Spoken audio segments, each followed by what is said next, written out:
সুপ্রিয় স্টুডেন্ট, আশা করি ভালো আছো। আমিও ভালো আছি। এসো অঙ্ক শিখি ক্লাসে তোমাদের স্বাগত।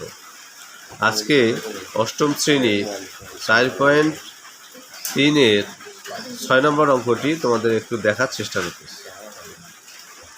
তাহলে চলো শুরু করা যাক আর দেরি না করে। দেখো, এখানে আছে 729 a cube minus 64 b cube c পাওয়ার 6।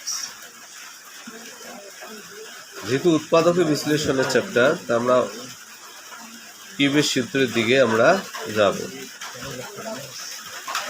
এখানে দেখো 9-এর উপর কিউব যদি দেই তাহলে 729 হয়। তাহলে কি বললাম যে 9-এর উপরে যদি আমরা কিউব দেই তাহলে 729 হয়। তাহলে 9 আর এর উপরে তো কিউব আছে, তাহলে 9a হল কিউব যদি দেই তাহলে এই মানটা ঠিক থাকে। আবার এখানে দেখো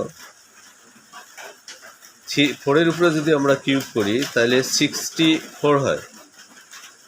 তাহলে বির উপরে তো কিউবে আছে আর সির উপরে আছে পাওয়ার 6।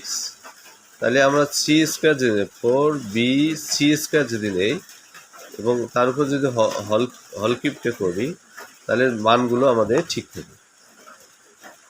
এখন এটা এ কিউব, এটা হলো বি কিউব। এ কিউব মাইনাস বি কিউব, এ মাইনাস বি হল, এ মাইনাস বি ইন্টু এ স্কোয়ার, যে এ স্কোয়ার প্লাস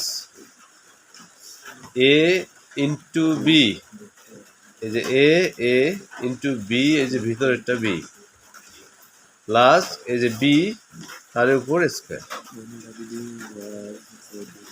এখন দেখো এটা ঠিক থাকলো। এখানে দুইটা 9 গুণ হচ্ছে, 9 গুণ করলে হয় 81, এর উপরে স্কোয়ারটা বসে, প্লাস এটা গুণ করো 4 আর 9 গুণ করো 36, এ থাকলো, বি থাকলো এবং সির উপরে যে স্কোয়ার, সি স্কোয়ার বসলো, প্লাস 4-এর উপরে স্কোয়ার করলে হয় 16, বির উপরে স্কোয়ার বসলে এবং সির উপরে যেহেতু একটা স্কোয়ার আছে তার উপরে তো স্কোয়ার আছে, স্কোয়ার গুণ হলো তাহলে 4, সি পাওয়ার 4। তাহলে এই অঙ্কটা এই পর্যন্ত। উৎপাদক বিশ্লেষণ এইভাবে তোমাদের এই অঙ্ক যদি আসে করতে হবে। আজ এই পর্যন্ত। ভালো থাকো, সুস্থ থাকো, নিয়মিত ক্লাস দেখো। টিলের আল্লাহ হাফেজ।